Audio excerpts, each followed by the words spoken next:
سلام، صحة رمضانكم، إن شاء الله يلقاكم هذا الفيديو في أحسن الأحوال إن شاء الله.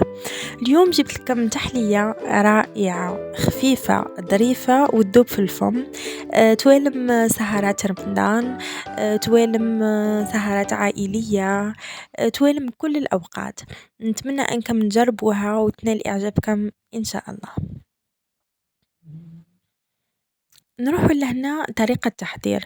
هنا جبنا عمرنا كأس سكر إلى أسبوعين، نحينا منه أسبوعين هكيك دودوا، حطينا على نار هادئة حتى يتكرمل لنا ويصبح بهذا الشكل، اللون نتاعو مائل للبني.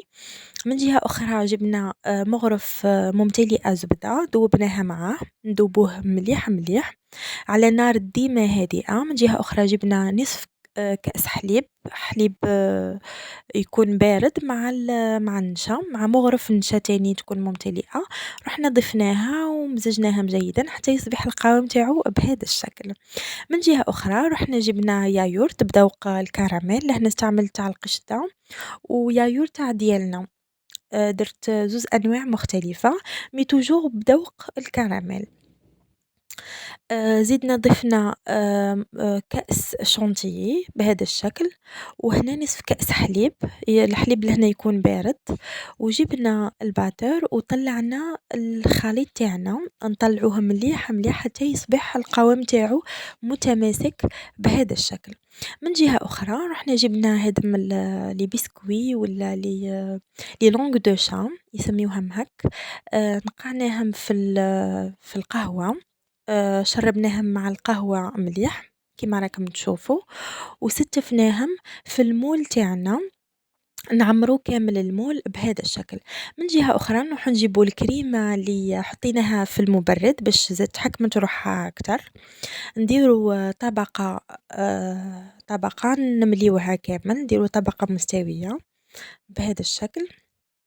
نتمنى أنكم تجربوا هاد الوصفة وإن شاء الله تنال إعجابكم، لأنه وصفة هايلة، الدار الكل عجبتهم وجات على الكيف ما شاء الله.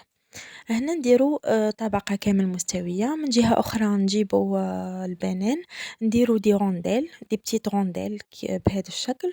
ومن جهة أخرى نجيبو الكراميل نحطوه في هذا الشكل، نستعملو نزينو أي طريقة كيما نحبو. هنا درتهم دي تخي، تحبوا تعمروا طبقة للفوق كامل بالكراميل، أنا درتها كيما هاك باش تبان واش كاين تحتها. شوفوا في الأخير ما شاء الله جات شهي. هذه لازم تخلوها في الفريجيدار حوالي ساعتين هكيك ولا 3 ساعات، ومن بعد تقدموها باش تولي شادة روحها أكتر. هنا كنت قصيت معاكم حبة، جات ما شاء الله.